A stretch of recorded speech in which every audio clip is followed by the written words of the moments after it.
नमस्कार, India voice पर बहुत स्वागत है आपका। मैं हूं आपके साथ प्रियंका मिश्रा। बुलेटिन की करेंगे शुरुआत। लंदन के ट्राफलनगर स्क्वायर पर दिवाली का वार्षिक उत्सव मनाया गया, जहां पर इंडियंस ने जमकर डांस किया। वहीं आपको नजारा बिल्कुल अद्भुत था। आइए आपको भी दिखाते हैं नजारा।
प्रदूषण की तगड़ी मार पड़ी है। राष्ट्रीय राजधानी में बीते कुछ दिनों से प्रदूषण में लगातार बढ़ोतरी देखने को मिल रही है। जहांगीरपुरी में AQI 412 रहा, तो वहीं नेहरू नगर में 403 दर्ज किया गया। इस वक्त 3 तस्वीरें आप देख पा रहे हैं। मुंबई, दिल्ली और नोएडा की ये तस्वीरें हैं, जहां प्रदूषण की कंडीशन बेहद खराब हो चुकी है।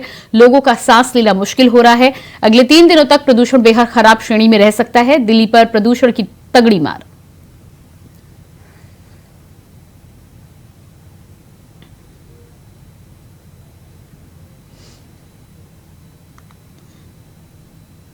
लखनऊ से बड़ी खबर सामने आ रही है। 31 अक्टूबर को होगी कैबिनेट की बैठक। सीएम योगी की अध्यक्षता में होगी कैबिनेट की बैठक।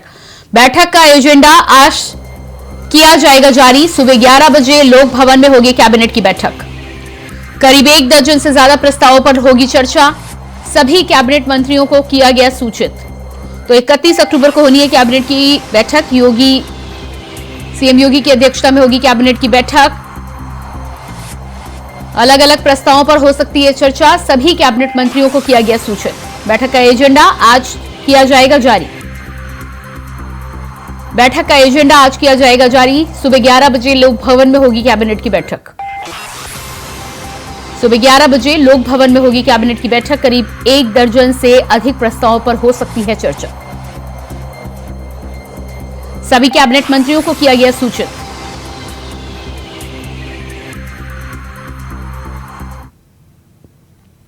आंध्र प्रदेश के विजयनगरम में एक बार फिर ओडिशा के बालासोर जैसा हादसा हुआ है, जहां 2 ट्रेनों की टक्कर के बाद पैसेंजर ट्रेन के 4 डिब्बे पटरी से उतर गए, जिसमें 9 लोगों की मौत हो गई। बताया जा रहा है कि पैसेंजर ट्रेन विशाखापट्टनम से रायगढ़ जा रही थी। इसी दौरान दूसरी ट्रेन ने उसे पीछे से टक्कर मार दी। हादसे के बाद रात भर रेस्क्यू ऑपरेशन भी जारी रहा। रेलवे ने यात्रियों के लिए बस की व्यवस्था की है ताकि वे क्षेत्र में ना फंसे। इसके साथ ही साथ पटरियों को ठीक करने का भी काम जारी है। लेकिन इस बीच सवाल ये उठता है कि आखिर एक बार फिर इतना बड़ा हादसा कैसे हुआ फिर से बालासोर जैसे एक्सीडेंट। तो ये तस्वीरें आप देख पा रहे हैं, केरल के विजयनगरम में यह हादसा बताया जा रहा है कि एक यात्री गाड़ी के ऊपर दूसरी गाड़ी चढ़ गई, जिससे 4 डिब्बे पटरी से नीचे उतर गए, जिसकी वजह से यह हादसा हुआ है। भारी संख्या में लोग घायल हुए हैं। रात भर रेस्क्यू ऑपरेशन रेल और पुलिस विभाग चला रही है। तस्वीरें भी आप देख पा रहे हैं, लोगों को सुरक्षित स्थानों पर पहुंचाया जा रहा है। साथ ही साथ रेलवे ने तमाम बस के इंतजाम भी किए हैं जिससे लोग वहां पर ज्यादा देर फंसे ना रहे। लेकिन इसमें लगातार मशक्कत रेल विभाग और पुलिस विभाग की तरफ से जारी है ताकि ज्यादा से ज्यादा लोगों को रेस्क्यू किया जा सके। आपको बता दें कि ट्रेन एक्सीडेंट में मृतकों का आंकड़ा हुआ काम अभी हमने फोकस किया है। जो लोगों को रेस्क्यू करने का काम था वो कल रात को हमने करीब 12 बजे तक वो क्लियर हो गया था। वर्तमान हम लोग एक्सग्रेसिया और कंपेंसेशन का पेमेंट जो है वो भी चालू है। ट्रैक रेस्टोरेशन हम लोग आज आशा है कि आज शाम तक कंप्लीट हो जाएगा। 11 लोगों का अनफॉर्चुनेट डेथ है और जो इंजरीज हैं वो 50 अराउंड है। जो सिंपल इंजरीज थे उनको हमने नजदीकी जो अलमंडा का हॉस्पिटल है वहां पे हमने फर्स्ट एड वगैरह करके उनको जाने दिया है।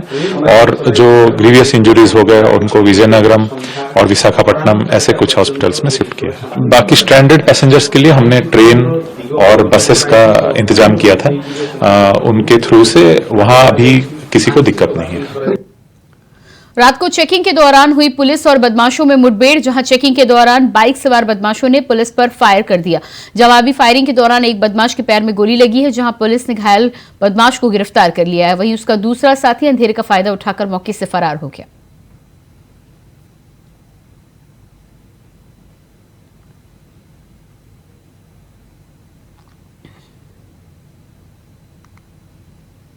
बिजनौर पहुंचे कांग्रेस प्रदेश अध्यक्ष अजय राय ने कहा है कि देश के अगले प्रधानमंत्री राहुल गांधी होंगे और ये डंके की चोट पर कह रहा हूं। हम 80 सीटों पर तैयारी कर रहे हैं, मैं किसी पर भी टिप्पणी नहीं करूंगा, हमारे प्रधानमंत्री राहुल गांधी ही होंगे। वहीं गठबंधन और पिछले दिनों चली सपा पर रार पर अजय बोलने से बचते हुए दिखाई दिए। दरअसल कांग्रेस प्रदेश अध्यक्ष अजय राय देर रात बिजनौर में कांग्रेस जिला अध्यक्ष शेरबाज पठान के चांदपुर निवास पर उनसे मिलने के लिए पहुंचे थे। कांग्रेस जिला अध्यक्ष शेरबाज पठान 6 महीने से ज्यादा समय से जेल में थे। अभी 2 दिन पहले ही जमानत पर बाहर आए हैं। अजय राय ने बिजनौर में पहुंचकर उनसे मुलाकात की।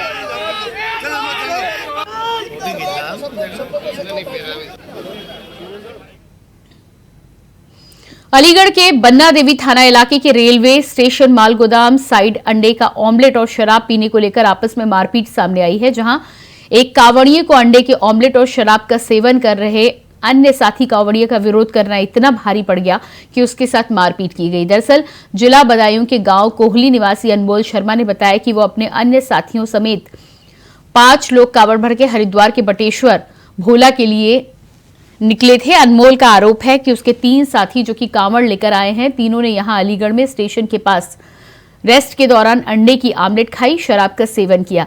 इसका जब विरोध किया गया तो तीनों मारपीट करने लगे, जिससे उसे कई जगह चोटें आई हैं। 2 पक्षों में हुई मारपीट।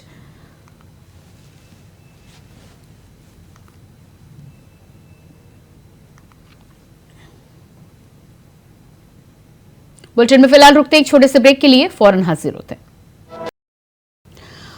ब्रेक के बाद स्वागत है आपका। बात करेंगे अगली खबर की। फतेहपुर में एक बेकाबू ट्रैक्टर ट्रॉली ने महिला को रौंद दिया, जिस हादसे में महिला की मौके पर दर्दनाक मौत हो गई। साथ ही मौत के बाद परिजनों में कोहराम मच गया। वहीं पुलिस ने ट्रैक्टर समेत चालक को हिरासत में ले लिया। इसके साथ ही पुलिस ने शव को पोस्टमार्टम के लिए भेजा है। वहीं थाने में जिले के थाना खखेरू डेंडा साई की घटना बताई जा रही है।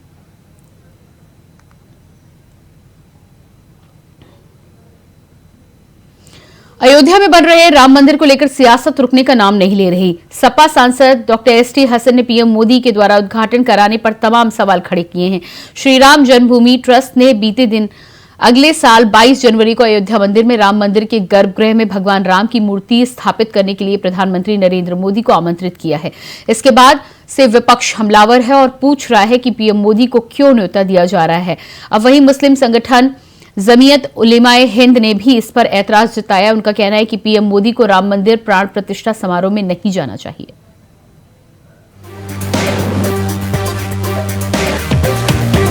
2 महीने बाद अयोध्या में बन रहे राम मंदिर के उद्घाटन समारोह पर सियासत कम होने का नाम नहीं ले रही है। राम मंदिर का काम जोरों पर चल रहा है। श्री राम तीर्थ क्षेत्र ट्रस्ट की ओर से दिए गए निमंत्रण को प्रधानमंत्री नरेंद्र मोदी ने स्वीकार कर लिया है और अगले साल 22 जनवरी को वे इस राष्ट्रीय धरोहर को जनता को सौंपने जा रहे हैं, जिस पर सियासत लगातार हो रही है।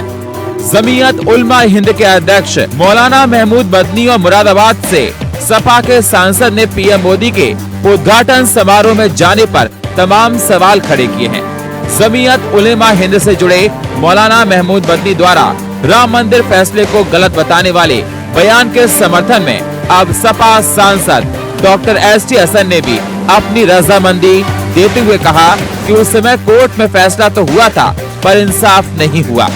जमीयत उलमा हिंद ने से जुड़े मौलाना महमूदी द्वारा राम मंदिर फैसले को गलत बताने वाले बयान के समर्थन में समाजवादी पार्टी के सांसद डॉक्टर एसटी हसन ने अपनी रजामंदी दी। वहीं राम मंदिर के उद्घाटन के कार्यक्रम में प्रधानमंत्री के जाने पर भी लगातार सवाल खड़े किए जा रहे हैं। वो सबके प्रधानमंत्री हैं, उन्हें ऐसे किसी भी धार्मिक कार्यक्रम में जाने से बचना चाहिए।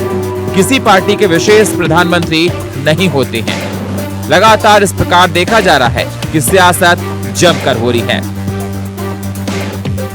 देखिए, हम हिंदुस्तान में एक सेकुलर मुल्क के अंदर रहते हैं। इस मुल्क में हर धर्म के मानने वाले लोग हैं, हिंदू, मुसलमान, सिख, ईसाई वगैरह वगैरह। और प्रधानमंत्री सबके प्रधानमंत्री होते हैं, वो किसी पार्टी विशेष के नहीं प्रधानमंत्री होते।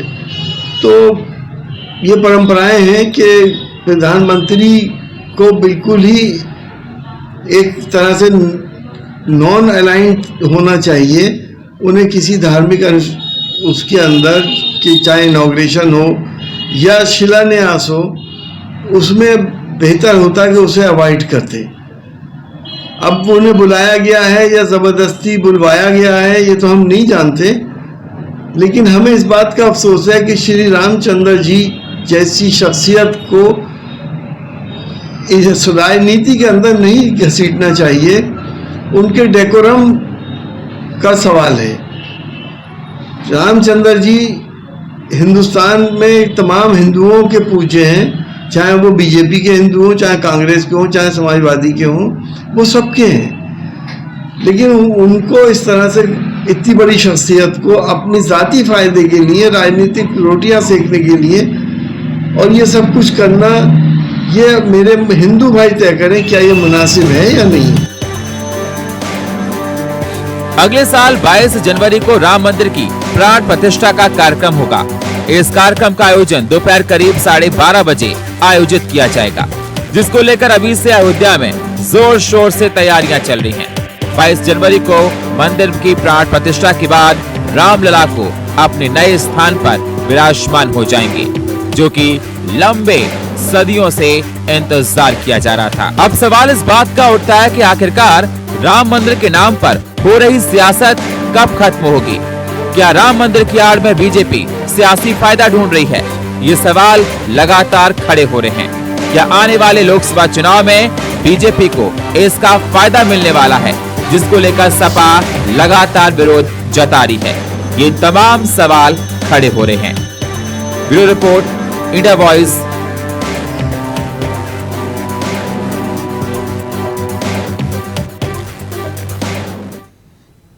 और इसी बीच फतेहपुर से बड़ी खबर आ रही है। चंगाई सभा की आड़ में धर्मांतरण का खेल, सूचना पर पुलिस ने चंगाई सभा में मारा छापा। चंगाई सभा की आड़ में धर्मांतरण का खेल, सूचना पर पुलिस ने चंगाई सभा में मारा छापा। मौके से बाइबल और मिशनरी से जुड़ी पुस्तकें मिली। मुंशी रैदास के घर में चल रही थी चंगाई सभा। महिला, पुरुष, बच्चे सहित आधा सैकड़ा लोग थे मौजूद। दलित गरीब लोगों को प्रलोभन देकर धर्मांतरण कराने का आरोप। वीएचपी के प्रांतीय उपाध्यक्ष ने दी आंदोलन की धमकी। वहीं पुलिस के द्वारा कार्रवाई न करने का आरोप। तो चंगाई सभा पर पुलिस के छापे में बाइबल और मिशनरी से जुड़ी पुस्तकें मिली हैं। मुंशी रैदास के घर पर बताया जा रहा है कि भारी संख्या में लोग उपस्थित थे। गरीबों को प्रलोभन देकर धर्मांतरण का काम वहां पर चल रहा था। महिला, पुरुष, बच्चे सहित भारी संख्या में लोग उपस्थित। पुलिस के द्वारा कार्रवाई न करने का आरोप। दलित गरीब लोगों को प्रलोभन देकर धर्मांतरण कराने का आरोप।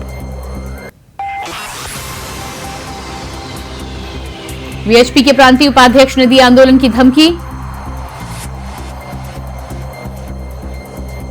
पुलिस के द्वारा कार्रवाई न करने का आरोप।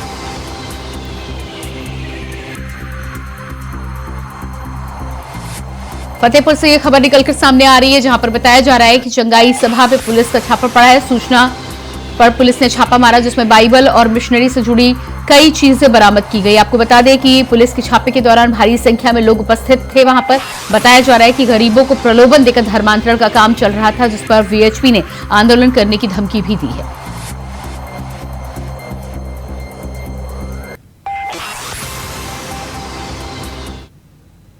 और इसके बाद बात करेंगे अगली खबर की। रायबरेली में मरीजों को ले जा रही एम्बुलेंस का टायर फटने से हादसा हो गया, जहां अनियंत्रित होकर एम्बुलेंस डिवाइडर से टकरा गई, जिससे एम्बुलेंस के परखच्चे उड़ गए।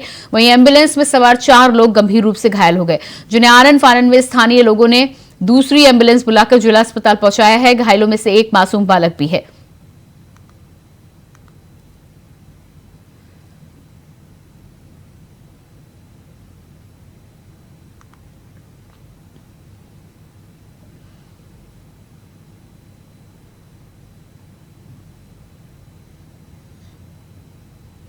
यूपी के हापुड़ के बजघाट में मृतक बीटेक छात्रा कीर्ति का अंतिम संस्कार किया गया। आपको बता दें कि कीर्ति वही छात्रा है जिसे गाजियाबाद में ऑटो से घर आते वक्त बाइक सवार बदमाशों ने लूट की घटना को अंजाम दिया था और कीर्ति ऑटो से गिरने के चलते गंभीर हालत में अस्पताल में 2 दिन से आईसीयू में भर्ती थी। उसके बाद कल कीर्ति की मौत हो गई। कल देर रात कीर्ति का शव उसके घर हापुड़ के मोहल्ला पन्नापुरी पहुंचा और आज सुबह कीर्ति का उसके परिजनों ने हापुड़ के ब्रजघाट पर अंतिम संस्कार कर दिया।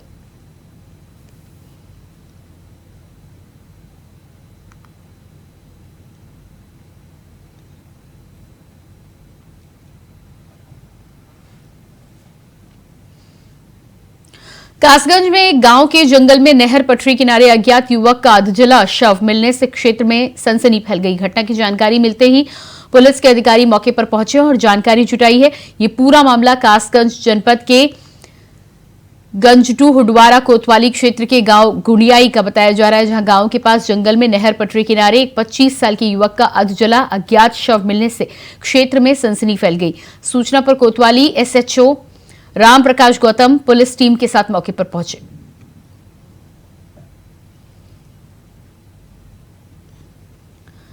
तो बताया जा रहा है कि कासगंज में अधजला युवक का शव मिलने से सनसनी फैल गई है, जिसके बाद पुलिस अब मौके पर पहुंची है, मामले की छानबीन कर रही है, लेकिन इस पूरे मामले में अभी तक कोई जानकारी नहीं मिली है।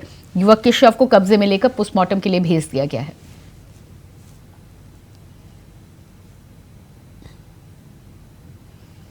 और इसी के साथ फिलहाल इस बुलेटिन में इतना ही। खबरों का सिलसिला जारी रहेगा। नमस्कार।